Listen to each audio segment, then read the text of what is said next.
ನಮಸ್ಕಾರ ವೀಕ್ಷಕರೇ, ಇವತ್ತು ನಾವಿಲ್ಲಿ ಚಳ್ಳಕೆರೆ ತಾಲೂಕು ಸೋಮಗುದ್ದಿ ಗ್ರಾಮಕ್ಕೆ ಬಂದಿದ್ದೀವಿ.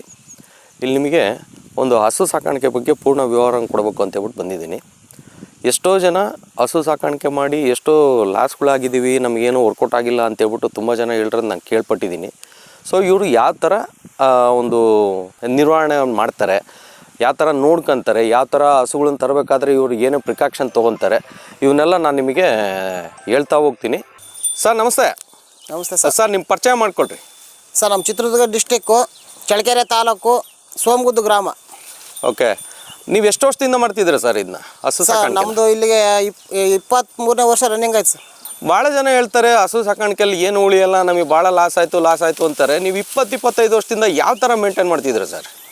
ಸರ್ ಇದ್ರಾಗೆ ಹಸುಗಳು ಸಾಕಾಣಿಕೆಗೆ ಅಂದರೆ ಲೇಬರ್ನಿಟ್ಟು ಭಾಳ ಜವಾಬ್ದಾರಿ ಇರಲ್ಲ, ಅವರಿಗೆಲ್ಲ ನೋಡ್ಕೊಳಲ್ಲ ಸರಿಯಾಗಿ. ಅವರು ಯಾವುದನ್ನು ಹಸುಗಳು ಚೆನ್ನಾಗಿಲ್ಲ ಅಂದರೆ ಅಬ್ಸರ್ವ್ ಮಾಡಲ್ಲ, ಕೆಚ್ಚಲು ಬಾವು ಬಂದರೆ ಅಬ್ಸರ್ವ್ ಮಾಡಲ್ಲ. ಆ ಥರ ಓನರ್ಗಳಿಗೆಲ್ಲ ಲಾಸ್ ಆಗಿ ಆ ಥರ ಲಾಸ್ ಆಗುತ್ತಂತ ಹೇಳ್ತಾರೆ ಸರ್. ನಾವೇ ಸ್ವಂತ ಮಾಡ್ಕೊಂಡ್ರೆ ಏನು ಆಗಲ್ಲ ಸರ್. ನಿಮಗಂತೂ ಅನುಭವ ಇದೆ, ನೀವು ನೋಡ್ತೀರಾ. ಅಕಸ್ಮಾತ್ ಇವಾಗ ಅನುಭವ ಇಲ್ಲದೆ ಇರೋರಿಗೆ ಏನು ನೋಡಬೇಕು, ಯಾವ ಥರ ನೋಡಿ ಅದನ್ನ ಐಡೆಂಟಿಫೈ ಮಾಡಬೇಕು ಸರ್? ಅನುಭವ ಇಲ್ದವ್ರಿಗೆ ಹಸು ಹುಷಾರಿಲ್ಲ, ಜ್ವರ ಬಂದವಂದರೆ ಹಾಲು ಕಮ್ಮಿ ಆಗ್ತವೆ, ಮೇವು ತಿನ್ನಲ್ಲ, ಮಡ್ಡಿ ತಿನ್ನಲ್ಲ. ಅವಾಗ ಇಮಿಡಿಯೇಟ್ಲಿ ಡಾಕ್ಟ್ರಿಗೆ ಫೋನ್ ಮಾಡಿ ಕರೆಸ್ಬೇಕು ಸರ್. ಆ ಟೈಮಲ್ಲಿ ನಾವು ಡಾಕ್ಟ್ರನ್ನ ವಿಸಿಟ್ ಮಾಡ್ಬೇಕು ಸರ್. ಸ್ವಲ್ಪ ಅನುಭವ ಐತಂದ್ರೆ ಸ್ವಂತಕ್ಕೆ ಟ್ರೀಟ್ಮೆಂಟ್ ತಂದು ಮಾಡ್ಕೊಂಡ್ರೆ ಚೆನ್ನಾಗಿರುತ್ತೆ. ಡಾಕ್ಟ್ರು ಎಲ್ಲ ಹೋಗಿರ್ತಾರೆ 15-20 ಕಿಲೋಮೀಟರ್ ದೂರ, ಅವ್ರು ಬರೋ ಅಷ್ಟೊತ್ತಿಗೆ ಇಲ್ಲಿ ಜಾಸ್ತಿ ಓವರ್ ಆಗುತ್ತೆ. ನಿಮಗೆ ಡಾಕ್ಟ್ರುಗಳು ಅಂತಂದ್ರೆ ಯಾರು? ನೀವು ಪ್ರೈವೇಟ್ ಡಾಕ್ಟರ್ ಇರ್ತಾರ ಇದಕ್ಕೆ, ಅಥವಾ ಇದು ಎಂಥದ್ದು? ಇಲ್ಲ ಸರ್, ನಮಗೆ ಇದೆ ತಾಲೂಕು ಆಸ್ಪತ್ರೆಗೆ ಬರ್ತಾರೆ ಪ್ರೈವೇಟ್ ಡಾಕ್ಟ್ರನ್ನೇ, ಗೌರ್ಮೆಂಟ್ ಡಾಕ್ಟರ್ ಏನು ಬರಲ್ಲ. ಆಲ್ಮೋಸ್ಟ್ ನಾವು ಫಸ್ಟಿಗೆ ಕರೆಸ್ಕೊಂಡ್ವಿ ಒಂದು 3-4 ವರ್ಷ. ಆಮೇಲೆ ಇತ್ತೀಚೆಗೆ ನಮಗೆ ಎಲ್ಲ ಅನುಭವ ಆಯ್ತಲ್ಲ, ನಾವೇ ಟ್ರೀಟ್ಮೆಂಟ್ ತಗೊಂಡು ಮಾಡ್ತೀವಿ ಸರ್. ಇವಾಗೆಲ್ಲ ನೀವೇ ಟ್ರೀಟ್ಮೆಂಟ್ ಕೊಟ್ಬಿಡ್ತೀರಾ ಏನೋ ಪ್ರಾಬ್ಲಮ್ ಅಂದ್ರೆ? ಹ್ಞೂ ಸರ್, ಎಲ್ಲ ನಾವೇ ಮಾಡ್ತೀವಿ. ಇವಾಗ ನೀವು ಹೊಸ್ದಾಗಿ ಏನಾದರೂ ತೊಗೊಂಬರ್ಬೇಕು ಅಂತಂದ್ರೆ ಹಸುಗಳನ್ನ ನೀವು ಯಾವ ಥರ ಚೆಕ್ ಮಾಡ್ತೀರಾ ನೀವು? ಸರ್ ಹಸುಗಳನ್ನ ಮೊದಲು ಬಾಡಿ ಲ್ಯಾಂಗ್ವೇಜ್ ನೋಡ್ತೀವಿ. ಓಕೆ, ಅಗಲ ಬರೋಕ್ ಬಾಡಿ, ಹಿಂದ್ಗಡೆ ಫಿನಿಶಿಂಗು ಅಗಲ ಇರಬೇಕು. ತೊಟ್ಟು ಒಂದು ಗೇಣಿಂದ ಒಂದು ಗೇಣಿಗೆ ಗ್ಯಾಪ್ ಇರಬೇಕು. ತಿರ್ಗಾ ಹಲ್ಲು ನೋಡ್ಬೇಕು, 4 ಹಲ್ಲು 6 ಹಲ್ಲು. 3ನೇ ಸೂಲಿಂದ ಮೇಲ್ಗಡೆ ಸಹ ಹಾಲು ಕರೆಯೋದು, 1-2ನೇ ಸೂಲು ಅಷ್ಟೊಂದು ಹಾಲು ಬರಲ್ಲ. ಆ ಥರ ಹಸುಗಳು ಸ್ವಲ್ಪ ದೊಡ್ಡಕತ್ತೆ, ಕಾಲು ಕೈ ಸ್ವಲ್ಪ ಚೆನ್ನಾಗಿ ಓಡಾಡ್ಕೊಂಡಿರೋ ಆರೋಗ್ಯಗಿರೋ ಹಸುಗಳು ತರಬೇಕು. ಓಕೆ, ಈ ಭಾಳ ಜನ ಎಲ್ಲ ಸುಮಾರು ಶೆಡ್ಗಳಿಗೆ ದುಡ್ಡು ಹಾಕ್ಬಿಟ್ಟಿರ್ತಾರೆ. ಬಟ್ ನೀವು, ನಾನು ನೋಡ್ತಾ ಇದ್ದೀನಿ ತುಂಬ ಸಿಂಪಲ್ ಆಗಿ ತುಂಬ ಕಡಿಮೆ ವೆಚ್ಚದಲ್ಲಿ ನೀವು ಶೆಡ್ ಮಾಡಿದ್ದೀರಾ. ಇದೇನು ಪ್ರಾಬ್ಲಮ್ ಆಗಲ್ವಾ?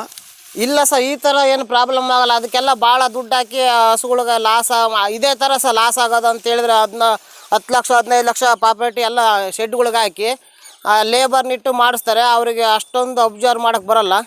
ಈ ಥರ ಶೆಡ್ ಗಾಳಿ ವಾತಾವರಣಕ್ಕೆ ಮಾಡ್ಕೊಂಡ್ರೆ ಏನಾಗಲ್ಲ ಸರ್, ಚೆನ್ನಾಗಿರುತ್ತೆ. ಇಷ್ಟೇ ಮಾಮೂಲಾಗಿ ಚಪ್ರ ಹಾಕೊಂಡಿದ್ರು ನಡೀತದೆ ಸರ್. ಜಾಸ್ತಿ ಬಂಡವಾಳ ಹಾಕೋದಕ್ಕಿಂತ ಈ ಥರ ಸಿಂಪಲ್ ತೆಗೆದು ಉತ್ತಮ ಅಂತ ಹೇಳ್ತೀರಾ? ಹ್ಞೂ ಸರ್, ಈ ಥರ ಚಪ್ರದ ಗರಿ ಆದರೆ ಬೇಸಿಗೆಗೂ ಯಾವ ಕಾಲಕ್ಕೂ ಚೆನ್ನಾಗಿರುತ್ತೆ ಸರ್. ಅಂದ್ರೆ ಹೀಟ್ ಕಮ್ಮಿ ಆಗುತ್ತೆ ಅಂತ. ಹೀಟ್ ಕಮ್ಮಿ ಆಗುತ್ತೆ, ಗಾಳಿ ವಾತಾವರಣ ಚೆನ್ನಾಗಿರುತ್ತೆ. ಸುಮ್ಮನೆ ಸಾಲ ಮಾಡಿ ತಂದು ಇವಕ್ಕೆ ಪ್ರಾಪರ್ಟಿ ಹಾಕಿ ಆಮೇಲೆ ಅದು ಲೇಬರ್ ಇಡ್ತಾರೆ, ಅವ್ರು ಚೆನ್ನಾಗಿ ನೋಡ್ಕೊಳಕ್ ಬರಲ್ಲ, ಜವಾಬ್ದಾರಿ ಇರಲ್ಲ. ಆ ಥರ ಲಾಸ್ ಆಗಿ ಓನರ್ಗಳು ನಮಗೆ ಲಾಸ್ ಆಯ್ತು ಅಂತ ಹೇಳ್ತಾರೆ ಸರ್. ಸ್ವಂತ ನಾವೇ ಮನುಷ್ಯರೇ ಮಾಡ್ಕೊಂಡ್ರೆ ಏನು ಲಾಸ್ ಆಗಲ್ಲ ಸರ್. ಇದಕ್ಕೆ ಫುಡ್ ಏನೇನು ಕೊಡ್ತೀರಾ ಸರ್ ನೀವು? ಫುಡ್ಡು ಸರ್ ನಾವು ಒಂದು 3 kg ಡೈರಿ ಫೀಲ್ಡು, ಒಂದು 2 kg ಹಿಟ್ಟು, ಒಂದು ಅರ್ಧ kg ಗಾಣ ತಿಂಡಿ ಹಾಕ್ತೀವಿ ಸರ್ ಒಂದು ಟೈಮಿಗೆ, ಒಂದು ಹಸುವಿಗೆ. ಓಕೆ, ಅಂದರೆ ಹಸಿ ಹುಲ್ಲು ಒಣ ಹುಲ್ಲು ಅಂತೇನು ನೀವು ಹಾಕಲ್ವಾ? ಹಾಕ್ತೀವಿ ಸರ್. ಒಣ ಹುಲ್ಲು ಒಂದು 2 ಟೈಮು, ಒಂದು ಟೈಮ್ ಹಸಿ ಹುಲ್ಲು ಹಾಕ್ತೀವಿ ಸರ್. ಬಿಳ್ಜೋಳ ಸೆಪ್ಪೆ ಇಂದ ನೇಪಿಯರು ಹಾಕ್ತೀವಿ. ಇನ್ನೇನು ಹಾಕ್ತೀರಾ? ಇಷ್ಟೇ ಸರ್. ನಮ್ಮ ಕಡೆ ಶೇಂಗಾ ಒಟ್ಟು ಸಿಕ್ಕರೆ ಶೇಂಗಾ ಒಟ್ಟು ಹಾಕ್ತೀವಿ, ಮೆಕ್ಕೆಜೋಳ ಸೆಪ್ಪೆ, ರಾಗಿ ಹುಲ್ಲು, ನೇಪಿಯರು ಇದೆ ಸರ್, ಎಲ್ಲ ಹಾಕ್ತೀವಿ. ಬಿಳ್ಜೋಳ ಹುಲ್ಲು ಬೆಳಿಗ್ಗೆ ಫಸ್ಟ್ ಏನು ಹಾಕ್ತೀರಾ ಮೇವು? 5 ಗಂಟೆಗೆ ಎದ್ದು ಬಂದು ಎಲ್ಲ ಸಗಣಿ ಎತ್ತಿ ಕ್ಲೀನ್ ಮಾಡಿ ಹಸುಗಳು ಸ್ನಾನ ಮಾಡಿಸಿ ಹಾಲು ಕರಿತೀವಿ. ಆಮೇಲೆ ಫುಡ್ ಇಟ್ಟು ತಿರ್ಗಿ ಆಮೇಲೆ 10 ಗಂಟೆ ಹಂಗೆ ಒಂದು ಒಣಮೇವು ಹಾಕ್ತೀವಿ. ಆಮೇಲೆ ಮಧ್ಯಾಹ್ನ ನೀರು ಕುಡಿಸಿ ಸ್ನಾನ ಮಾಡಿಸಿ ತಿರ್ಗಾ ಹಸಿ ಹುಲ್ಲು ಹಾಕ್ತೀವಿ. ಸಾಯಂಕಾಲ ತಿರ್ಗಿ ಒಂದು ಮೇವು ಹಾಕ್ತೀವಿ ಸರ್. ಓಕೆ, ಒಟ್ಟು 3 ಹೊತ್ತು ಆರೈಕೆ ಮಾಡೋದು ಇದ್ದೇ ಇರುತ್ತೆ. ಒಟ್ಟು ಯಾರಾದ್ರೂ ಒಬ್ರು ಇರ್ಲೇಬೇಕು ಸರ್. ಒಬ್ಬ ಮನುಷ್ಯರು ಯಾವಾಗಲೂ ಹಸುನ ಹತ್ರ ಇರ್ಬೇಕು ಸರ್. ಸಗಣಿ ಎತ್ತಕ್ಕೋ, ಹಸುಗಳಿಗೆ ನೀರು ಕುಡಿಸೋದು ಎಲ್ಲ ಕೆಲಸಕ್ಕೆ. ನೀವು ರೆಡಿ ಫುಡ್ ಅದು ಇದು ಅಂತ ಏನು ಕೊಡ್ತಾರಲ್ಲ, ಅದನ್ನೇನಾದ್ರೂ ಹಾಕ್ತೀರಾ? ರೆಡಿ ಫುಡ್ ಏನಿಲ್ಲ ಸರ್, ಅದೇ ನಾವು ಇವಾಗ ಸದ್ಯಕ್ಕೆ ಶಾಂತಿ ಬೂಸ ಹಾಕ್ತೀವಿ ಸರ್.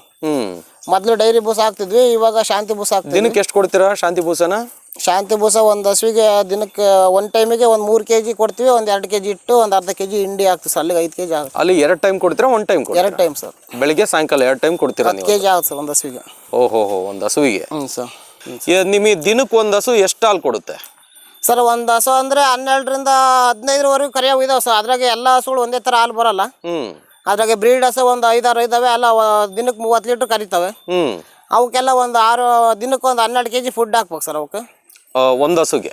ಭಾಳ ಹಾಲು ಬರೋಕೆ 12ರಿಂದ 15 ಲೀಟ್ರ್ ಹಾಲು ಕರಿಯೋಕೆ. ಈ ಮಾಮೂಲು ಹಸುಗಳಿಗೆಲ್ಲ ಹಂಗೆ ಬಾಡಿ ಲ್ಯಾಂಗ್ವೇಜ್ ನೋಡ್ಕೊಂಡು ಹಾಲು ಹೆಂಗೆ ಬರ್ತಾ ನೋಡ್ಕೊಂಡು ಫುಡ್ ಹಾಕ್ತೀವಿ ಸರ್.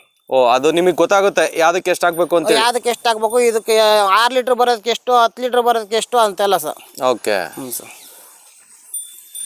ಇದು ಖರ್ಚು ಎಷ್ಟು ಬರುತ್ತೆ ನಿಮ್ಗೆ? ಎಷ್ಟು ಉಳಿತಾಯ ಆಗ್ತಾ ಇದೆ ಸರ್? ಸರ್ ಟೋಟಲ್ ಖರ್ಚು ಅಂದರೆ ಈ ಒಂದು ಟೈಮಿಂದ ಹಾಲಿನ ಪೂರ್ತಿ ಅವಕ್ಕೆ ಹೋಗುತ್ತೆ ಸರ್. ಹಸುಗಳಿಗೆ ಫುಡ್ಡು, ಮೇವು ಎಲ್ಲ, ಇದಕ್ಕೆ ಟ್ರೀಟ್ಮೆಂಟು ಅದಕ್ಕಂತೆಲ್ಲ ಸರ್. ಒಂದು ಟೈಮಿಂದ ನಮಗೆ ಉಳಿತದೆ ಸರ್. ಅಂದರೆ ನೀವು ಬೆಳಿಗ್ಗೆ ಸಾಯಂಕಾಲ 2 ಹೊತ್ತು ಹಾಲು ಕರಿತೀರಾ? ಹಾಲು ಕರಿತೀವಿ ಸರ್.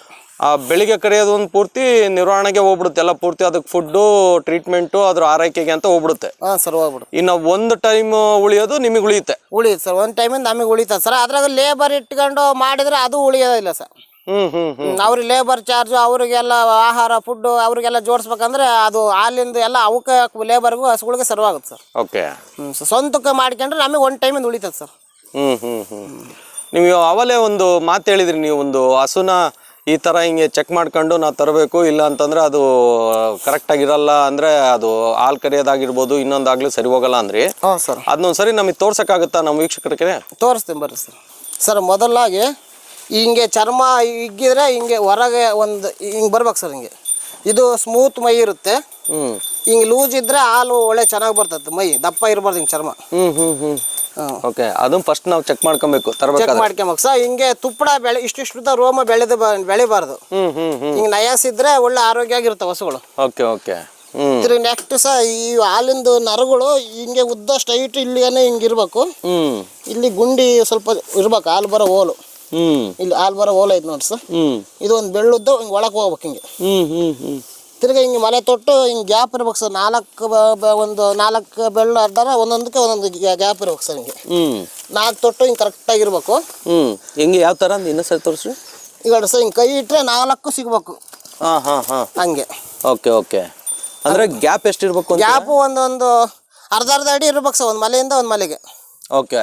ಅಂತ ಚೆಕ್ ಮಾಡ್ಕೊಂಡು ತಗೊಂಬರ್ಬೇಕು ಸರ್. ಹಿಂಗೆ ಬಾಡಿ ಅಗಲ ಇರ್ಬೇಕು ಸರ್. ಹಿಂಗೆ ಹಿಂದೆ ಹಿಂಗೆ ಮೈ ಕಟ್ ಅಗಲ ಇರ್ಬೇಕು. ಹಿಂಗೆ ತೊಡೆ 2 ಕಡೆನೂ ಹಿಂಗೆ ಬರ್ಬೇಕು ಸರ್. ಈ ಕಡೆ ತೊಡೆ, ಈ ಕಡೆ ತೊಡೆ, ಸೆಂಟ್ರಿಗೆ ಹಿಂಗೆ ಇರ್ಬೇಕು ಸರ್. ಈ ಥರ ಹಾಲು ಚೆನ್ನಾಗಿ ಬರ್ತದೆ. ಹಿಂಗೆ ಇರ್ಬೇಕು ಸರ್. ಹಿಂಗೆ ತೊಡೆ ಆ ಕಡೆ ಈ ಕಡೆ ಒಳಕ್ಕೆ ಹೋಗಿರ್ಬಾರ್ದು. ಒಳಕ್ಕೆ ಹೋಗಿದ್ರೆ ಹಾಲು ಮಲೆ ತೊಟ್ಟು ಹೋಗಿರ್ತವೆ ಸರ್. ಓಕೆ. ಕರೆಕ್ಟಾಗಿರೋವು ಹಿಂಗೆ ಸೈಜ್ ಕರೆಕ್ಟಾಗಿ ಬರುತ್ತೆ. ಎಷ್ಟು ಲೀಟರ್ ಬರ್ತಾ ಇದೆ ಇದು ಇವಾಗ ನೀರು? ಇವಾಗ ಸರ್ ಒಂದು 12 ಬರ್ತದೆ ಸರ್. ಇದು 12 ಲೀಟರ್ ಬರುತ್ತೆ. ಅಂದ್ರೆ ಬೆಳಿಗ್ಗೆ 12, ಸಾಯಂಕಾಲ 12 ಸರ್. 24 ಲೀಟರ್ ಹಾಲು ಒಂದು ದಿವಸಕ್ಕೆ. 24 ಲೀಟ್ರು. ಹ್ಞೂ ಸರ್. ಓಕೆ. ಹಿಂಗೆ ಕಾಲು ಗಟ್ಟಿ ಇರ್ಬೇಕು ಸರ್. ಹಿಂಗೆ ಉಳುಕ ಇರಬಾರ್ದು, ಹಿಂಗೆ ವರ್ಷ ಎದ್ದಿರಬಾರ್ದು, ಗಟ್ಟಿ ಇರ್ಬೇಕು ಸರ್. ಹಿಂಗೆಲ್ಲ ಅಲ್ಲೂ ಈ ಥರ ಎಲ್ಲ ನೋಡ್ಕೊಂಬಿಟ್ಟು ಫಸ್ಟಿಗೆ ತರಬೇಕಾದ್ರೆ ಹುಷಾರಾಗಿ ತಂದ್ಬಿಡ್ಬೇಕು. ಹ್ಞೂ ಸರ್. ಸರ್ ಅಲ್ಲೂ ಈಗ ಇವಾಗ ಇದು ಕಡೆ ಎಲ್ಲ ಐತೆ ಸರ್. ಇದು ಹಾಲು ಇದು ಹಾಲು 6 ಐತೆ ಸರ್. ಇದು ಹಿಂಗೆ 6 ಕಡೆಯಲ್ಲಾಗಿದ್ರೆ ಒಳ್ಳೆ ಪ್ರಾಯ ಸರ್ ಹಸುಗಳಿಗೆ. ಒಂದು ಹಸು ಎಷ್ಟು ಬೀಳುತ್ತಿದ್ದು? ಒಂದು ಹಸು ಸರ್ ಇವತ್ತಿನ ರೇಟ್ನಾಗ ಮೊದಲೆಲ್ಲ ಕಮ್ಮಿ ರೇಟ್ ಸಿಗವು. ಇವಾಗ ಆ ಹಸು ತರ್ಬೇಕಂದ್ರೆ 1,20,000 ರೂಪಾಯಿ ಬೇಕು ಸರ್. ಒಂದು ಹಸು 1,20,000? 20,000 ಬೇಕು ಸರ್ ಇವತ್ತಿನ ರೇಟ್ನಾಗ. ಎಷ್ಟು ಹಸು ಇದಾವೆ ಟೋಟಲ್ ನಿಮ್ಮವು? ನಮ್ಮವೆಲ್ಲ ಒಂದು 25ರಿಂದ 30 ಸರ್. 1-2 ಜೆರ್ಸಿ ಇದಾವೆ, ಒಂದು 25 ಎಚ್ ಎಫ್ ಹಸುಗಳು ಇದಾವೆ. ಅಂದ್ರೆ ಇವಾಗ ಏನು ಈ ಗೀರ್ ಹಸು ಆಮೇಲೆ ಏನೋ ಗಿಡ್ಡ ಹಸು, ಮಲ್ನಾಡ್ ಹಸು, ಆಮೇಲೆ ಈ ಹಸು ಏನ್ ಡಿಫ್ರೆನ್ಸ್ ನಿಮಗೆ ತಿಳಿಸ? ಆ ಹಸುಗೂ ಈ ಹಸುಗೂ ಅಂದ್ರೆ ಇವು ಹಾಲು ಚೆನ್ನಾಗಿ ಇಳುವರಿ ಬರ್ತವೆ. ಡೈರಿಗೆ ಹಾಕಕ್ಕೆ ನಮಗೆ ಲಾಭ ಬರ್ತದೆ ಸರ್. ಇದ್ರಾಗ ಎಚ್ ಎಫ್ ಹಸುವಿನಾಗ ಅವು ಹಾಲು ಕಮ್ಮಿ ಬರ್ತವೆ. 4 ಲೀಟರ್ 5 ಲೀಟರ್ ಕರಿತವೆ. ಪ್ಯಾಟ್ ಜಿಡ್ಡಿನ ಅಂಶ ಜಾಸ್ತಿ ಇರುತ್ತೆ ಸರ್ ಹಸುಗಳಾಗ. ಅವು ಏನಿದ್ರು ಇವು ಪ್ಯಾಟ್ ಅಂಶ ಕಮ್ಮಿ ಇದ್ರಾಗೆಲ್ಲ ಡಿಗ್ರಿ ಪ್ಯಾಟು ಇವು ಎಚ್ ಎಫ್ ಹಸುವಿನಾಗ. ಆ ಹಾಲು ಇದ್ರಾಗ ಮಿಕ್ಸ್ ಹೊಡೆದ್ರೆ 2 ಪ್ಯಾಟು ಡಿಗ್ರಿ ಮಿಕ್ಸ್ ಆದ್ರೆ ಚೆನ್ನಾಗಿ ಬರ್ತದೆ ಸರ್ ಡೈರಾಗ. ಅವು ಹಾಲು ಕಮ್ಮಿ ಕೊಡ್ತವೆ, ಅದಕ್ಕೆ ಹಾಲು ಅವು ಜಿಡ್ಡಿನ ಅಂಶ ಜಾಸ್ತಿ ಇರುತ್ತೆ ಸರ್. ಅಂದ್ರೆ ನಿಮ್ ಪ್ರಕಾರ ಎಚ್ ಎಫ್ ಹಸು ಚೆನ್ನಾಗಿ ಇನ್ಕಮ್ ಬರುತ್ತೆ ಅಂತ? ಇದ್ರಾಗ ನಮಗೆ ಚೆನ್ನಾಗಿ ಲಾಭ ಸರ್. ಇವು ಎಚ್ ಎಫ್ ಹಸುಗಳಾಗ ದಿನಕ್ಕೆ 30 ಲೀಟರ್ 25 ಲೀಟರ್ ಹಾಲು ಕರಿತವೆ. ಇದ್ರಾಗೆ ನಮಗೆ ಸ್ವಲ್ಪ ಚೆನ್ನಾಗಿ ಲಾಭ ಬರುತ್ತೆ. ಜೆರ್ಸಿ ಗಿರ್ ರಸ ಎಲ್ಲ ಏನು ಅಷ್ಟೊಂದು ಲಾಭ ಬರಲ್ಲ ಸರ್ ಅದ್ರಾಗ. ಇದು ಗೊಬ್ಬರ ಅದೆಲ್ಲ ಹೆಂಗೆ? ಗೊಬ್ಬರ ನಾವು ತೋಟಕ್ಕೆ ಹೊಡಿತೀವಿ ಸರ್, ಹೆಚ್ಚಾದ್ರೆ ಮಾರ್ತೀವಿ ಸರ್ ಅಷ್ಟು. ಹೆಂಗ್ ತಗೊಂತಾರ ಒಂದು ಲೋಡು? ಒಂದು ಲೋಡ್ ಒಂದು 12,000 ರೂಪಾಯಿ ಒಂದು ಲೋಡ್ ತಂತಾರೆ ಸರ್. ಓಕೆ, ಒಂದು ಹಸುವಿಂದ ಒಂದು ವರ್ಷಕ್ಕೆ ಎಷ್ಟು ಗೊಬ್ಬರ ಬರ್ಬೋದು ನಿಮ್ಮ ಪ್ರಕಾರ? ಒಂದು ಹಸುವಿಗೆ ಒಂದು 2 ಲೋಡ್ ಆಗುತ್ತೆ ಸರ್ ಒಂದು ವರ್ಷಕ್ಕೆ. ಒಂದು ವರ್ಷಕ್ಕೆ. ಓಕೆ, ಗೊಬ್ಬರದಲ್ಲೂ ನಿಮ್ಗೆ ಒಳ್ಳೆ ದುಡ್ಡು ಆಗ್ಬಿಡುತ್ತೆ. ಮಾರಿದ್ರೆ ದುಡ್ಡು ಆಗುತ್ತೆ ಸರ್. ನಾವು ಜಮೀನಿಗೆ ಹೊಡಿತೀವಿ, ಹೆಚ್ಚಾದ್ರೆ ಮಾರ್ತೀವಿ. ಹೆಚ್ಚಾದ್ರೆ ಮಾರ್ತೀರಾ ಸರ್. ಇದು ಬಿಟ್ಟು ಬೇರೆ ಇನ್ನೇನು ಇನ್ಕಮ್ ಇದೆ ಈ ಹಸು ಸಾಕಾಣಿಕೆಯಿಂದ? ಸರ್ ಇದ್ರಾಗೆ ಕರುಗಳು ಹೆಣ್ಗರ ಹುಟ್ಟಿದ್ರೆ ಅವಕ್ಕೆ ಸಾಕೊಂಡ್ರೆ ಅದ್ರಾಗೆ ನಮಗೆ ಲಾಭ ಬರ್ತದೆ ಸರ್. ಇವಾಗ ಒಂದೊಂದು ಹಸು 1,20,000 30,000 ರೂಪಾಯಿ ಹೇಳ್ತಾರೆ ಇವತ್ತಿನ ರೇಟ್ನಲ್ಲಿ. ಆ ಕರುಗಳು ಸಾಕೊಂಡ್ರೆ 1.5 ವರ್ಷಕ್ಕೆ 7 ಅಂತವೆ, 2.5 ವರ್ಷಕ್ಕೆ ಕರ ಹಾಕ್ಬಿಡ್ತದೆ ಸರ್. ಅದ್ರಾಗೆ ನಮಗೆ ದುಡ್ಡು ಉಳಿತದೆ ಸರ್, ಹೊಸ ತರ ದುಡ್ಡು ಉಳಿತದೆ ಸರ್. ಉಳಿಯುತ್ತೆ. ಅಕಸ್ಮಾತ್ ನೀವು ಮಾಡ್ತೀರಾ ಅಂತಂದ್ರೆ ಎಷ್ಟು ತಿಂಗಳು ಮಾರಿ ಎಷ್ಟು ತಿಂಗಳು ಸಾಕ್ಬಿಟ್ಟು ನೀವು ಮಾಡ್ತಿರೋದನ್ನ? ಸರ್ 18 ತಿಂಗಳು 7 ಬರ್ತವೆ. 7 ತಗೊಂಡು ಒಂದು 7-8 ತಿಂಗಳು 9 ತಿಂಗಳಿಗೆ ಮಾರ್ಕೊಂಡ್ರೆ ದುಡ್ಡು ಬರ್ತದೆ ಸರ್. 1 ಲಕ್ಷ ರೂಪಾಯಿಗೆ ಒಂದೊಂದು ಕರು ಹೋಗ್ತವೆ ಸರ್ ಗಬ್ಬದ ಮೇಲೆ. ಅದು 1 ಲಕ್ಷ ರೂಪಾಯಿ ಮೇಲೆ ಹೋಗುತ್ತೆ. ನೀವು ಒಂದು ವರ್ಷಕ್ಕೆ ಎಷ್ಟು ಒಂದ್ಸರಿ ಇಲ್ಲ ಆಗುತ್ತಾ? ಇಲ್ಲ ಸರ್, ವರ್ಷಕ್ಕೆ ಒಂದೇ ಸರಿ ಗಬ್ಬ ಆಗೋದು. ಓಕೆ, ವರ್ಷಕ್ಕೊಂದು ಮರಿ ಆಗುತ್ತೆ. ಹ್ಞೂ ಸರ್. HF ಹಸುವಿಂದ ನಿಮಗೆ ಆಲ್ಮೋಸ್ಟ್ ಅಲ್ಲಿ 1 ವರ್ಷಕ್ಕೆ 1 ಲಕ್ಷ ರೂಪಾಯಿ ಅದೇ ಸಪ್ರೇಟ್ ದುಡ್ಡು ಕೊಟ್ಬಿಡುತ್ತೆ ನಿಮಗೆ. ಹೆಣ್ಗರ ಹಾಕಿದ್ರೆ ಬರ್ತದೆ ಸರ್, ಓರಿಕರ ಹಾಕಿದ್ರೆ ಇನ್ನೇನು ಬರಲ್ಲ. ಇಷ್ಟೊಂದು ಹಸುಗಳಿಗೆ ಕನಿಷ್ಠ ಅಂದ್ರೆ ಒಂದು 8-10 ಕರು ಹುಡ್ತಾವೆ ಸರ್ ಒಂದು ವರ್ಷಕ್ಕೆ. ಗರ್ಭ ಆದ್ಮೇಲೆ 7 ತಿಂಗಳಿಗೆ ನಾವು 6 ತಿಂಗಳು ತುಂಬಿದಟ್ಟಿಗೆ ಡ್ರೈ ಮಾಡ್ಬೇಕು ಸರ್. 6 ತಿಂಗಳು ತುಂಬಿದಟ್ಟಿಗೆ ಡ್ರೈ ಮಾಡಿದಾಗ 3 ತಿಂಗಳು ಗ್ಯಾಪ್ ಸಿಗುತ್ತೆ ಹಸುವಿಗೆ. ಅಷ್ಟೊತ್ತಿಗೆ ಅದಕ್ಕೆ ಶಕ್ತಿ ಒಂಥರ ಇಂಪ್ರೂವ್ಮೆಂಟ್ ಆಗುತ್ತೆ ಸರ್.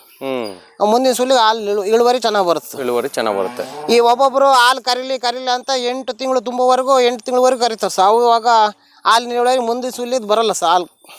ಏನು ಇವಾಗ ಒಂದು 7 ತಗೊಂಡು 7 ತಿಂಗಳು 6 ತಿಂಗಳು ತುಂಬಿತಂದ್ರೆ ನಾವು ಡ್ರೈ ಮಾಡ್ಬೇಕು ಸರ್ ಹಾಲು ಕರಿಯೋದು. ಒಬ್ಬೊಬ್ರು 7-8ವರೆಗೂ ಕರೀತಾರೆ. ಆವಾಗ ಅವರು ಹಾಲು ಮುಂದಿನ ಸುಲಿಗೆ ಇಳುವರಿ ಕಮ್ಮಿ ಬರುತ್ತೆ ಸರ್. ಅಂದ್ರೆ ನೀವು ಒಂದು ಸರಿ ಗಬ್ಬ ಆದ್ಮೇಲೆ 6 ತಿಂಗಳು ಆದ್ಮೇಲೆ ಕೈ ಬಿಟ್ಬಿಡ್ಬೇಕು. 6 ತಿಂಗಳಾದ್ಮೇಲೆ ಹಾಲು ಕರಿಬಾರ್ದು. ಹಾಲು ಕರಿಬಾರ್ದು ಸರ್, ಡ್ರೈ ಮಾಡ್ಬೇಕು. ಬಹಳ ಜನ ಏನ್ ಮಾಡ್ತಾರೆ 8 ತಿಂಗಳ ಗಟ್ಲೆ ಕರ್ದ್ಬಿಡ್ತಾರೆ. 8 ತಿಂಗಳು ತಕನ ಕರಿತಾರೆ ಸರ್. ಅದು ಮುಂದಿನ ಸರಿಗೆ ಹಾಲು ಕಮ್ಮಿ ಬರುತ್ತೆ ಸರ್. ನೋಡಿ, ಇವೆಲ್ಲ ಮಾಹಿತಿಗಳು ರೈತರಿಗೆ ಗೊತ್ತಿರಲ್ಲ, ಅವ್ರು ಮಾಡೋ ಹೊಸಬರಿಗೆ ಗೊತ್ತಾಗಲ್ಲ. ಅವ್ರಿಗೆ ಸುಮ್ನೆ ಕರಿತಾನೆ ಇರ್ತಾರೆ. 7 ಕೊಡಿಸಿ 6 ತಿಂಗಳು ತುಂಬಿ 7 ತಿಂಗಳವರೆಗೂ ಕರಿಬೇಕು ಸರ್ ಅಷ್ಟೇ. 3 ತಿಂಗಳು ಡ್ರೈ ಮಾಡಿದ್ರೆ ಸರ್ ಹಾಲು ಚೆನ್ನಾಗಿ ಬರುತ್ತೆ ಹಸುಗಳು. ಇದರಲ್ಲಿ ಏನೇನ್ ರೋಗ ಬರುತ್ತೆ, ನಾವ್ ಏನೇನ್ ಪ್ರಿಕಾಕ್ಷನ್ ತಗೊಳ್ಳೋದಿರುತ್ತೆ ಇದರಲ್ಲಿ? ಸರ್ ಇದರಲ್ಲಿ ಕೆಚ್ಚಲು ಬಾವೇ ಮೇನ್ ಸರ್ ಹಸುಗಳಾಗ. ಕೆಚ್ಚಲು ಬಾವನ್ನ ಒಂದು ಹಸುಗಳ ಜಾಸ್ತಿ ಅಬ್ಸರ್ವ್ ಮಾಡ್ಬೇಕು. ಕೆಚ್ಚಲು ಬಾವು ಬಂದ್ರೆ ಇಮಿಡಿಯೇಟ್ಲಿ ನಾವು ಟ್ರೀಟ್ಮೆಂಟ್ ನಾವೇ ಮೆಡಿಕಲ್ ಸ್ಟೋರ್ ತಂದು ಇಟ್ಕೊಂಬೇಕು ಸರ್. ಡಾಕ್ಟ್ರು ಬರೋವರೆಗೂ ಕಾದ್ರೆ ಕೆಚ್ಚಲೇ ಹೋಗೋ ಸ್ಟೇಜ್ ಇರ್ತದೆ. ಬಹಳ ಇಮಿಡಿಯೇಟ್ ಆಗಿ ಅದಕ್ಕೆ ಟ್ರೀಟ್ಮೆಂಟ್ ಕೊಡ್ಬೇಕು. ಹ್ಞೂ ಸರ್, ಎಮರ್ಜೆನ್ಸಿ ವಾರ್ಡ್ನಾಗ ಇಡ್ತಾರಲ್ಲ ಹಂಗೆ ಆ ಥರ. ನಿಮಗೆ ಯಾವ ತರ ಗೊತ್ತಾಗುತ್ತೆ ಇದು ಕೆಚ್ಚಲು ಬಾವು ಅಂತ? ಸರ್ ಕೆಚ್ಚಲು ಬಾವು ಬಂದ್ರೆ ಅಲ್ಲಿ ಹಸುವಿಂದು ಒಂದು ಭಾಗ ಆ ಮಲೆ ಭಾಗ ಊದ್ಕೊಳತ್ ಸರ್. ಅದ್ರಾಗೆ ಅಲ್ಲಿ ನೀರು ಬರುತ್ತೆ. ಹಾಲು ಬರಲ್ಲ, ಒಡ್ಕ ಬರ್ತದೆ, ಮೊಸರು ಬಂದಂಗೆ ಬರ್ತದೆ, ಹಾಲು ಕೆಟ್ಟಿರ್ತದೆ ಸರ್. ಅದಾಲೆ ಹಸು ಆ ಮಲೆ ಮುಟ್ಟಿದ್ರೆ ಕಾಲ ಒಯ್ಯೋದು ಈ ಥರ ಹಂಗೆ ಮಾಡುತ್ತೆ ಸರ್. ಅದೇ ನೋವಾದಾಗ ಹೆಂಗ್ ಮಾಡ್ತಾರೆ ಹಂಗೆ ಮಾಡುತ್ತೆ. ಹ್ಞೂ ಸರ್, ಮುಟ್ಟಿಸ್ಕೊಳಲ್ಲ. ನೀವೇನ್ ಬೆಳಿಗ್ಗೆ ಸಾಯಂಕಾಲ ಹಾಲು ಕರಿತಿರ್ತೀರ, ನೀವು ಅದನ್ನ ಮಸ್ಟ್ ಅಂಡ್ ಶೂಟ್ ಆಗಿ ನೀವು ಚೆಕ್ ಮಾಡ್ತಾ ಇರಬೇಕು. ಹ್ಞೂ ಸರ್, ಚೆಕ್ ಆ ಥರ ಏನಾದ್ರು ಸ್ವಲ್ಪ ನಿಮಗೆ ಗಮನಕ್ಕೆ ಬಂತು ಅಂದ್ರೆ ಇಮಿಡಿಯೇಟ್ ಆಗಿ ಅದನ್ನ ಟ್ರೀಟ್ಮೆಂಟ್ ಕೊಟ್ಬಿಡ್ಬೇಕು. ಹಾಲು ಕರೆದ್ರೆ 4 ಕೆಚ್ಚಲು ತೊಡೆದು ಸಣ್ಣಕ್ಕೆ ಸಿಂಕ್ ಆಗ್ಬೇಕು ಸರ್. ಹಂಗೆ ದಪ್ಪ ನಿಂತ್ಕೊಂಡ್ರೆ ಅದಾಲೆ ಕಾಯಿಲೆ ಏನೋ ಕೆಚ್ಚಲು ಬಾವು ಬಂದಿರೋದು ಆ ಥರದಾಗುತ್ತೆ. 4 ಮಲೆನೂ ಕ್ಲೀನಾಗಿ ಸಿಂಕ್ ಸಣ್ಣಕ್ಕೆ ಆಗ್ಬಿಟ್ರೆ ಅದು ಕರೆಕ್ಟ್ ಆಗಿರುತ್ತೆ ಸರ್ ಹಾಲು ಕರೆದಾಗ. ಇದು ಕೆಚ್ಚಲು ಬಾವು ಬಿಟ್ಟು ಬೇರೆ ಇನ್ನೇನೇನ್ ಬರಕ್ ಚಾನ್ಸ್ ಇರುತ್ತೆ ಸರ್? ಜ್ವರ ಬರ್ತವೆ. ಹಿಂಗೆ ಅವಕ್ಕೆ ಏನಾದ್ರು ಆರೋಗ್ಯ ಹಿಂಗೆ ವರ್ಷಕ್ಕೊಂದ್ಸರಿ ಇದನ್ನ ಬರ್ತತೆ, ಗಂಟು ರೋಗ, ಕಾಲ್ ಬಾಯಿ ಜ್ವರ, ಅವೆಲ್ಲ ಇಂಜೆಕ್ಷನ್ ಹಾಕ್ಸ್ಬೇಕು ಸರ್ ವರ್ಷಕ್ಕೊಂದ್ಸರಿ. ಅಂದ್ರೆ ಇದಕ್ಕೆ ಪ್ರಿಕಾಕ್ಷನ್ ಆಗಿ ಇಂತಿಂತ ಇಂಜೆಕ್ಷನ್ ಹಾಕ್ಬೇಕು ಅಂತ ಇರುತ್ತೆ, ಅದನ್ನ ಮಾಡಿಸ್ಬೇಕು. ಮಾಡಿಸ್ಬೇಕು ಸರ್. ಓಕೆ. ಬೇಸಿಗೆ ಟೈಮ್ ಬಂದ್ರೆ ಈ ವ್ಯಾಕ್ಸಿನ್ ಹಾಕ್ಸ್ಬೇಕಾರ, ಅದಕ್ಕೆಲ್ಲ ಈ ಕಾಲ್ ಬಾಯಿ ಜ್ವರ ಅದು ಇದು ಬರ್ತದೆ ಸರ್ ಈ ಮುಂಗಾರಿ ಟೈಮಾಗ. ಆ ಟೈಮಲ್ಲಿ ಏನ್ ಹಾಕ್ಸ್ಬೇಕು? ವ್ಯಾಕ್ಸಿನ್ ಅಂತ ಬರುತ್ತೆ ಸರ್. ಇದು ಇಲ್ಲೇ ನಮ್ಮ ತಾಲೂಕಾ ಆಸ್ಪತ್ರೆಗೆ ಹಾಕ್ತಾರೆ ಸರ್. ಅದನ್ನ ಕರೆಸಿ ಹಾಕ್ಸ್ಬೇಕು. ಅವರೇ ಬಂದು ಹಾಕೋಗ್ತಾರೆ ನಿಮಗೆಲ್ಲ ವ್ಯಾಕ್ಸಿನ್? ಅವರೇ ಫ್ರೀ ಹಾಕ್ತಾರೆ ಸರ್. ಅದಕ್ಕೇನ್ ಚಾರ್ಜಸ್ ಇಲ್ಲ? ಅವರೇ ಫ್ರೀ ಬಂದು ಹಾಕೋಗ್ತಾರೆ. ಏನಾದ್ರು ಕೆಚ್ಚಲು ಬಾವು ಬಂದಾಗ ನೀವು ಬಹಳ ಹುಷಾರಾಗಿ ಸರ್. ಇಮಿಡಿಯೇಟ್ಲಿ ಅದು ಲೇಟ್ ಮಾಡಂಗಿಲ್ಲ. ಜ್ವರ ಬಂದ್ರೆ ಬೇಕಾದ್ರೆ 1 ಗಂಟೆ ಡಾಕ್ಟರ್ ಬರೋವರೆಗೂ ಕಾಯ್ತವೆ. ಈ ಕೆಚ್ಚಲು ಬಾವು ಬಂದ್ರೆ ಇಮಿಡಿಯೇಟ್ಲಾಗ ಅದು ಸೆಕೆಂಡ್ಗೂ ಊತ ಬಂದ್ಬಿಟ್ಟು ಜಾಸ್ತಿ ಕಲ್ಲು ಬಾವು ಆದಂಗೆ ಆಗ್ಬಿಡುತ್ತೆ ಸರ್. ಅದನ್ನ ಇಮಿಡಿಯೇಟ್ಲಿ ನಾವು ಡಾಕ್ಟರ್ ಬರೋವರೆಗೂ ಕಾಯಬಾರ್ದು. ಅದನ್ನ ಹಿಂಗೆ ಅರಿಶಿನ ತಿರುಗಿ ಲೋಳಿ ಸರದ್ದು ಅದೆಲ್ಲ ಇಮಿಡಿಯೇಟ್ಲಿ ಹಚ್ಚಿದ್ರೆ ಸ್ಮೂತ್ ಆಗುತ್ತೆ. ತಿರ್ಗಿ ನಾವು ಆಯಿಲ್ಮೆಂಟ್ ಇಟ್ಕೊಂಡಿರ್ತೀವಿ, ಈ ಟ್ಯೂಬ್ ತರ್ತೀವಿ, ಮೆಡಿಕಲ್ ಸ್ಟೋರಾಗ ತಗೊಂಡು ಹಾಕ್ಯಂತೀವಿ ಸರ್ ಸ್ವಂತಕ್ಕೆ ನಾವು. ಅದೇ ಏನೇನ್ ಮಾಡ್ತೀರಾ? ಇವಾಗ ಡಾಕ್ಟರ್ ಬರೋದು ಒಂದ್ ಸ್ವಲ್ಪ ಲೇಟ್ ಆಗುತ್ತಪ್ಪ. ಕೆಚ್ಚಲು ಬಾವು ಅಂದ್ರೆ ನೀವು ಯಾವ ತರ ಅದನ್ನ ಕಂಟ್ರೋಲ್ ಮಾಡ್ತೀರಾ? ಸರ್ ಅದು ಹಾಲು ಕಾರಿತ್ವ ಗೊತ್ತಾಗುತ್ತಾ ಕೆಚ್ಚಲು ಬಂದೈತಂತ ಆ ಟ್ಯೂಬ್ ತಂದಿರ್ತೀವ ಆ ಹಾಲು ಕಾರ್ದು ಹತ್ತ ಟ್ಯೂಬ್ ಮಲೆಗೆ ಏರ್ಸ್ಬಿಡೋದು. ಹಾಂ ಒಂದು ಆಯಿಲ್ಮೆಂಟ್ ಬರುತ್ತೆ ಸರ್, ಮಾಸ್ಟರ್ ಲೀಪ್ ಅಂತ, ಅದು ಮೆಡಿಕಲ್ ಸ್ಟೋರ್ ಸಿಗುತ್ತೆ. ಅದನ್ನ ತಂದು ಆ ಕೆಚ್ಚಲು ಬಂದ ಬಾವು ಬಂದಿರೋ ಭಾಗಕ್ಕೆ ಎಲ್ಲ ಹಚ್ಬೇಕು ಸರ್. ಅದು ಹಚ್ಚಿದ್ರೆ ಮೆತ್ತಗಾಗುತ್ತೆ. ತಿರ್ಗಾ ಬಾಡಿಗೆ ಈ ಆರ್ಟಿಜೆನಸ್ ಅವಿಲು ಅಂತೆಲ್ಲ ಬರ್ತದೆ ಸರ್, ಅವನ್ನ ಬಾಡಿಗೆ ಇಂಜೆಕ್ಷನ್ ಕೊಡ್ಬೇಕು. ಅದು ನೀವೇ ಕೊಡ್ತೀರಾ ಅಥವಾ ಕರ್ಸಿ ಕೊಡ್ತೀರಾ? ಇಲ್ಲ ಸರ್, ನಾವೇ ಕೊಡ್ತೀವಿ. ಎಲ್ಲ ಆಲ್ಮೋಸ್ಟ್ 3% ನಾವೇ ಮಾಡ್ಕೊಂತೀವಿ ಸರ್. ಅನುಭವ ಆಗೈತೆ ಅಲ್ಲೇ ಎಲ್ಲ ಮಾಡ್ಕೊಂತೀವಿ. 7 ಕೊಡಕ್ಕೆ ಮಾತ್ರ ಡಾಕ್ಟರ್ ಕರಿತೀವಿ ಸರ್. ಇದ್ದೆಲ್ಲ ನಾವೇ ಮಾಡ್ತೀವಿ. ಏನು 7 ಅಂದ್ರೇನು? ಹಸುಗಳು ಸರ್, ಗರ್ಭ ನಿಲ್ಲಕ್ಕೆ. ಗರ್ಭ ನಿಲ್ಲಕ್ಕೆ 7 ಕೊಡಕ್ಕೆ ಡಾಕ್ಟರ್ ಕರೆಸ್ತೀವಿ. ಅದನ್ನ ಮಾತ್ರ ಬರ್ತಾರೆ. ಹ್ಞೂ ಸರ್. ಒಂದು ಹಸುವಿಂದ ಬೆಳಿಗ್ಗೆ ಸಾಯಂಕಾಲ ಎಷ್ಟು ನಿಮಗೆ ಹಾಲು ಸಿಗುತ್ತೆ ಸರ್? ನಮ್ಮವು ಎಲ್ಲ ಟೋಟಲ್ ಹಸುಗಳು ಎಲ್ಲ ಒಂದು 25 ಅದ ಸರ್. 25ರಾಗೆ ಗರ್ಭ ನಿಂತಿರೋವು ಒಂದು 10 ಇರ್ತಾವ ಸರ್. ಒಂದು 15 ಹಾಲು ಕರಿತಾವ ಸರ್. ಡೈಲಿ ಒಂದು 100 ಚಿಲ್ಲರೆ ಕೊಡ್ತೀವಿ ಸರ್. ದಿನ 200 ಲೀಟ್ರ್ ಬೆಳಗ್ಗೆ ಸಾಯಂಕಾಲ ಸೇರಿ ಮಾರ್ತೀವಿ ಸರ್. 1 ಲೀಟ್ರ್ ಹೆಂಗೆ ನಿಮಗೆ? ಇವಾಗ 31-32 ಬೀಳುತ್ತೆ ಸರ್. ಸಬ್ಸಿಡಿ ಸೇರಿ ಒಂದು 36 ಬೀಳುತ್ತೆ. ಈ ಮೊನ್ನೆ ಚೆನ್ನಾಗಿತ್ತು, 35 ರೂಪಾಯಿ ರೇಟ್ ಇತ್ತು. ಇವಾಗ ಈ ಹೋದ ವಾರದಿಂದ ಒಂದು 4 ರೂಪಾಯಿ ಕಮ್ಮಿ ಮಾಡಿದೆ ಸರ್. 4 ರೂಪಾಯಿ ಕಡಿಮೆ ಮಾಡಿದಾರೆ ಅಂದ್ರೆ 31 ರೂಪಾಯಿ ಬರುತ್ತೆ ನಿಮಗೆ. 31 ರೂಪಾಯಿ ಬರುತ್ತೆ. ಒಂದು 5 ರೂಪಾಯಿ ಸಬ್ಸಿಡಿ ಪ್ರೋತ್ಸಾಹಧನ ಅಂತ ಹಾಕ್ತಾರೆ ಸರ್. ಒಟ್ಟು 36 ರೂಪಾಯಿ ನಿಮ್ಮ ಕೈಗೆ ಸಿಗುತ್ತೆ ಸರ್ ಇವಾಗ. ನಿಮಗೆ ಅದ್ರಲ್ಲಿ ಅರ್ಧ ಖರ್ಚಿಗೆ ಹೋಗುತ್ತೆ, ಅರ್ಧ ನಿಮಗೆ ಉಳಿಯುತ್ತೆ. ಉಳಿಯುತ್ತೆ ಸರ್. ಒಂದು 100 ಲೀಟ್ರಿಂದ ಹಸುಗಳಿಗೆ ಹೋಗುತ್ತೆ ಸರ್. 100 ಲೀಟ್ರ್ ಹಾಲಿಂದ ನಮಗೆ ಉಳಿತದೆ ಸರ್. ನೀವೇನು ಮರಿ ಹಾಕಿದ್ದು ಹೆಣ್ಣು ಹಸು ಏನಾದ್ರು ಆಯ್ತು ಅಂತಂದ್ರೆ ನಾವು ಮಾರ್ತೀವಿ ಅಂತ ಹೇಳ್ತಿರಲ್ಲ, ನಮ್ಮ ವೀಕ್ಷಕರು ಯಾರಾದ್ರು ನಮಗೆ ಬೇಕು ಅಂತಂದ್ರೆ ನಿಮಗೆ ಕಾಂಟ್ಯಾಕ್ಟ್ ಮಾಡಿದ್ರೆ ಅವ್ರಿಗೆ ಕೊಡ್ತೀವಿ ಸರ್. ಕೊಡ್ತೀರಾ? ಕೊಡ್ತೀವಿ ಸರ್. ನಂಬರ್ ಹಾಕ್ರಿ ಕೊಡ್ತೀವಿ ಸರ್. ಓಕೆ, ಧನ್ಯವಾದಗಳು ಸರ್. ಸರ್ ಆಯ್ತು ಸರ್, ನಮಸ್ತೆ.